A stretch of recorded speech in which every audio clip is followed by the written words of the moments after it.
Welcome to special focus. ఉత్తరంలో స్థిరపడ్డారు, పశ్చిమాన పక్కా చేసుకున్నారు, ఈశాన్యాన్ని దక్కించుకున్నారు. ఇక మిగిలింది దక్షిణాది ఒకటే.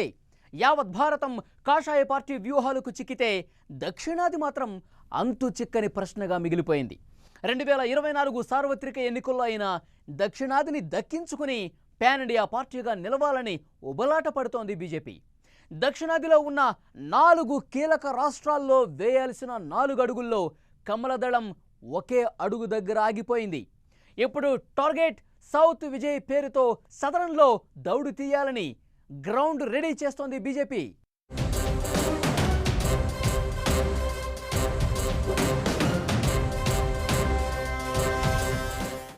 బీజేపీ టార్గెట్ సౌత్ విజయ్కి గ్రౌండ్ రెడీ. దక్షిణాదిలో విజయ కేతనం ఎగురయ్యాలని కమల దళం ఉబలాటం. ఏపీ, తెలంగాణ, కేరళ, తమిళనాడులపై బీజేపీ నజర్. దేశమంతా విస్తరించిన బీజేపీకి దక్షిణాది మాత్రం అంతు చిక్కని ప్రశ్నగానే మిగిలిపోయింది. తొలి అడుగు కర్ణాటకకే పరిమితమై మిగిలిన 4 రాష్ట్రాల్లో సత్తా చాటాలని అనుకుంటున్న బీజేపీ ఆశలు నెరవేరడం లేదు. ఉత్తరాది పార్టీగా ముద్రపడి చాలా కాలం దక్షిణాదికి దూరంగా ఉండిపోయిన కమలం పార్టీకి 2008లో దశ తిరిగింది. దక్షిణాదిలో కీలక రాష్ట్రమైన కర్ణాటకలో విజయం సాధించి తొలి అడుగు వేసింది. ఆ తర్వాత కర్ణాటకలో కాంగ్రెస్ కు ప్రత్యామ్నాయంగా నిలిచింది బీజేపీ. ఇప్పుడు ఆ రాష్ట్రంలో ప్రధాన పార్టీగా బీజేపీ లేని రాజకీయం లేనట్లుగా మార్చుకుంది. అదే సమయంలో దక్షిణాదిలో మిగిలిన 4 రాష్ట్రాలు బీజేపీకి కొరకరాని కొయ్యగా మారాయి. 9 ఏళ్లుగా కేంద్రంలో అధికారం చలాయిస్తున్న బీజేపీ ఉత్తర దక్షిణ భేదం లేకుండా కార్యక్రమాలు చేసుకుంటూ వెళుతోంది. ప్రభుత్వ పరంగా లేని ఉత్తర దక్షిణ భేదాలు పార్టీ వరకు వచ్చేసరికి చాలా స్పష్టంగా కనిపించడం గుర్తించారు కాషాయ దళపతులు ప్రధాని మోదీ, హోంమంత్రి అమిత్ షా. వీరిద్దరి వ్యూహాలకు యావత్ భారతం సలాం కొడుతోంది. 2014 ఎన్నికల నుంచి మోదీ, అమిత్ షా రాజకీయ చాణక్యంతో వరుసగా ఒక్కో రాష్ట్రాన్ని కైవసం చేసుకుంటూ కమలం పార్టీని దేశమంతా విస్తరించారు. వీరిద్దరి వ్యూహాలకు కాంగ్రెస్ కకావికలమైతే తలపండిన రాజకీయ నాయకులు కూడా తలవంచేయాల్సొచ్చింది. కానీ దక్షిణాదిలో ఆ సీన్ ఇప్పటి వరకు కనిపించలేదు. మోదీ, అమిత్ షాలను ఎదిరిస్తున్న ప్రాంతీయ నాయకులు ఎవరైనా ఉన్నారంటే వారు దక్షిణాది రాష్ట్రాలకు చెందినవారే. దక్షిణాదిలో చక్రం తిప్పి వచ్చే పార్లమెంట్ ఎన్నికల్లో మెజార్టీ సీట్లు సాధించి దక్షిణాదిని తమ అడ్డాగా చేసుకోవాలని భావిస్తోంది బీజేపీ. టార్గెట్ 2024 ఆపరేషన్ దక్షిణ్ విజయ్. పేరు ఏదైనా లక్ష్యం ఒక్కటే, అదే సదరంలో సత్తా చాటడం. 129 సీట్లున్న దక్షిణ భారతదేశంలో ప్రస్తుతం బీజేపీకి 29 సీట్లే ఉన్నాయి. అందులోనూ మెజారిటీ సీట్లు కర్ణాటకలోనే. 17 సీట్లున్న తెలంగాణలో బీజేపీ గెలిచింది కేవలం 4 సీట్లే. మిగిలిన 25 స్థానాలు కర్ణాటకలోనే గెలిచింది బీజేపీ. 39 స్థానాలున్న తమిళనాడు, 25 సీట్లున్న ఏపీలో, 20 సీట్లున్న కేరళలో ఒక్క సీటు గెలుచుకోలేదు కమలం పార్టీ. తమిళనాడు, కేరళలో ఇప్పటి వరకు బీజేపీ బోని కొట్టలేదు. ఏపీలో టీడీపీతో పొత్తుతో గతంలో పార్లమెంట్ సభ్యులను గెలిపించుకుంది బీజేపీ. కానీ తమిళనాడు, కేరళ మాత్రం బీజేపీకి అందని ద్రాక్షగా ఊరిస్తోంది. దక్షిణాదిలో విజయం కోసం పరితపిస్తున్న బీజేపీ వచ్చే పార్లమెంట్ ఎన్నికల్లో ఆ కళ నెరవేర్చుకోవాలని చూస్తోంది. మరో ఏడాదిలో జరగనున్న ఎన్నికలకు గ్రౌండ్ ప్రిపేర్ చేస్తోంది. 2024లో దక్షిణాదిలో 80 స్థానాల్లో గెలిచేలా ప్లాన్ రెడీ చేసింది కమల దళం. తమ టార్గెట్ కోసం 2 ఏళ్ల నుంచి సౌత్ పై స్పెషల్ ఫోకస్ పెట్టింది. సదరన్ స్టేట్స్ లో విజయమే లక్ష్యంగా ప్రధాని మోదీ, హోంమంత్రి అమిత్ షా ఎన్నో కార్యక్రమాలు చేపడుతున్నారు. దక్షిణాది రాష్ట్రాల్లో తరచూ పర్యటిస్తూ అభివృద్ధి కార్యక్రమాల్లో పాల్గొంటూ ఇక్కడి ప్రజలకు దగ్గరవ్వాలని చూస్తున్నారు. తమ వ్యూహంలో భాగంగా తమిళనాడు, తెలంగాణలో బీజేపీ జాతీయ కార్యవర్గ సమావేశాలు నిర్వహించారు. గతేడాది తమిళనాడులో, ఈ ఏడాది తెలంగాణలో పార్టీ సెంట్రల్ కమిటీ సమావేశాలు నిర్వహించడం ద్వారా దక్షిణాదిలో పార్టీని విస్తరించాలనే కాంక్షను చాటుతున్నారు కమలనాథులు.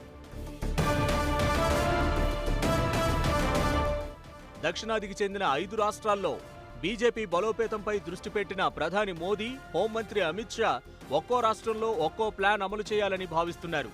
ఇప్పటికే కర్ణాటకలో బలంగా ఉన్న పార్టీని వచ్చే నెలలో జరగనున్న అసెంబ్లీ ఎన్నికల్లో విజయ తీరాలకు చేర్చడం ద్వారా ఆ రాష్ట్రంలో తమ ఆధిపత్యం కొనసాగేలా ముందుకు వెళుతున్నారు కమలనాథులు. ఈ ఏడాది డిసెంబర్లో ఎన్నికలు జరిగే తెలంగాణలో అధికారాన్ని కైవసం చేసుకుని అక్కడికి 4 నెలల తర్వాత జరిగే లోక్సభ ఎన్నికల ఫలితాలను అనుకూలంగా మార్చుకోవాలని భావిస్తోంది బీజేపీ. ఇక ఏపీ, కేరళ, తమిళనాడు రాష్ట్రాలపైన ప్రత్యేకంగా దృష్టి పెట్టి ఆ రాష్ట్రాల్లో పార్టీ కేడర్కు దిశానిర్దేశం చేస్తున్నారు కాషాయ పార్టీ నేతలు. టార్గెట్ ఏటీపై దృష్టి పెట్టిన బీజేపీ సౌత్పై పద్మవ్యూహం పన్నుతోంది. ఉత్తరాదిలో ఈసారి తమ బలం ఏమాత్రం తగ్గినా ఆ లోటు సదరన్ స్టేట్స్ ద్వారా భర్తీ చేసుకోవాలి అనేది కమలనాథుల ప్రధాన ఉద్దేశం. కర్ణాటక తర్వాత నెక్స్ట్ టార్గెట్గా పెట్టుకున్న తెలంగాణలో అవినీతి, కుటుంబ పాలనపై విస్తృత ప్రచారం చేస్తోంది. తమిళనాడులో సినీ గ్లామర్ను ఆకర్షించి పార్టీని విస్తరించాలని అనుకుంటోంది. ఇక కేరళలో క్రిస్టియన్ ఓటర్లకు గేలం వేస్తోంది. ఏపీలో ప్రస్తుతానికి పొత్తుల ద్వారా లబ్ధి పొందాలని చూస్తోంది బీజేపీ.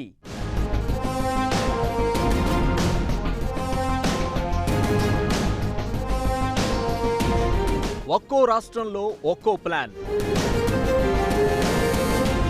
తెలంగాణలో అవినీతి, కుటుంబ పాలనపై నజర్. తమిళనాడులో సినీ గ్లామర్తో ఓట్ల వేట. కేరళలో క్రిస్టియన్లు, ఏపీలో పొత్తులతో సీట్లు సాధించాలని కమలనాథుల ప్లాన్.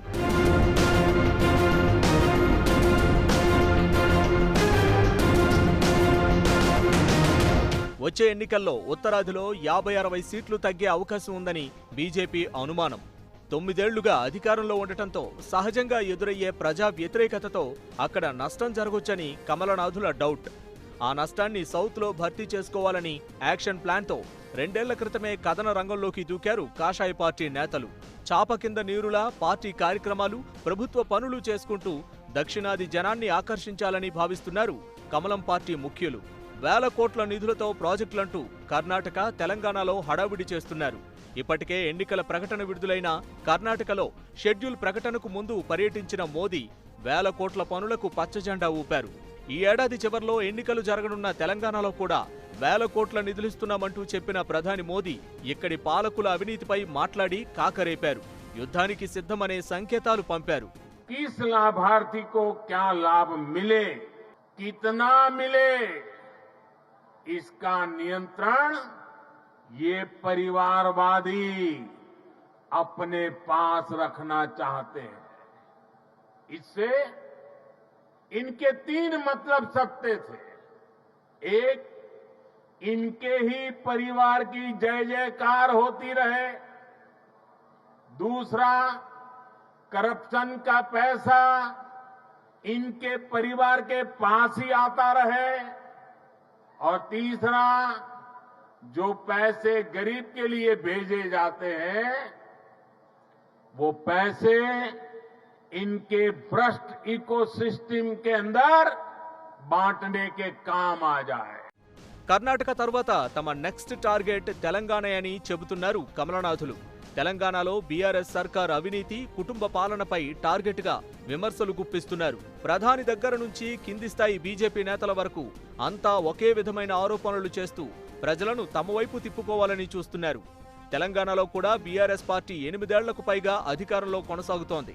ప్రతిపక్షమే లేకుండా చేయాలనే విధంగా దూసుకువెళ్లిన సీఎం కేసీఆర్కు బలమైన సవాల్ విసురుతోంది బీజేపీ. తెలంగాణలో కాంగ్రెస్, టీడీపీ వంటి పార్టీల తరపున గెలిచిన ఎమ్మెల్యేలను కలుపుకున్న కేసీఆర్కు బీజేపీ విషయంలో గట్టి సవాలే ఎదురైంది. తెలంగాణలో ఇతర పార్టీల నేతలకు బీఆర్ఎస్ గమ్యస్థానం కావాలని కేసీఆర్ కోరుకుంటే బీజేపీ విషయంలో రివర్స్ అవుతోంది. బీఆర్ఎస్ నుంచి గెలిచిన మాజీ మంత్రి ఈటెల రాజేందర్, రఘునందన్ రావు వంటి వారు బీజేపీ గూటికి చేరారు. తెలంగాణలో ఇలాంటి సమీకరణాలతో కేసీఆర్ ప్రభుత్వం పడగొట్టాలని కంకణం కట్టుకుంది బీజేపీ. సీఎం కేసీఆర్, ఆయన కొడుకు మంత్రి కేటీఆర్, కూతురు కవితను లక్ష్యంగా చేసుకుని చెలరేగిపోతోంది కాషాయ పార్టీ. ఇప్పటికే కవితపై ఢిల్లీ లిక్కర్ స్కామ్ కేసు నమోదైంది. ఇది సాకుగా చూపి కేసీఆర్ కుటుంబం అవినీతిలో కూరుకుపోయిందనే ఆరోపణలు చేస్తోంది బీజేపీ. ఈ విధంగా తెలంగాణలో ఎదగాలని పకడ్బందీ ప్లాన్తో ముందుకు వెళుతోంది.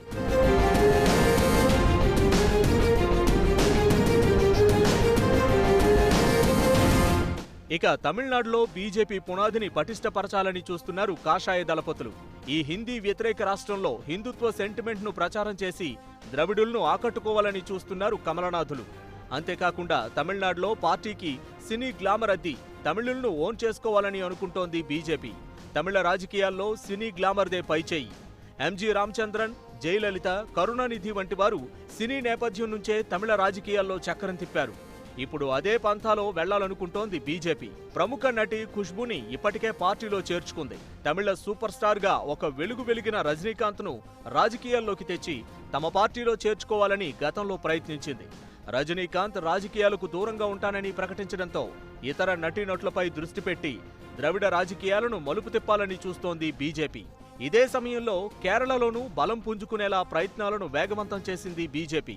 2021లో జరిగిన కేరళ అసెంబ్లీ ఎన్నికల్లో ఢిల్లీ మెట్రో సృష్టికర్త శ్రీధరన్ను తీసుకువచ్చి కేరళలో ప్రయోగం చేసింది. అంతకుముందు పార్లమెంట్ ఎన్నికల్లోనూ గట్టిగా తలపడింది. కమ్యూనిస్టులు, కాంగ్రెస్ బలంగా ఉన్న ఈ రాష్ట్రంలో కమలం వికసించాలంటే సోషల్ ఇంజనీరింగ్ చేయాలని భావిస్తోంది బీజేపీ.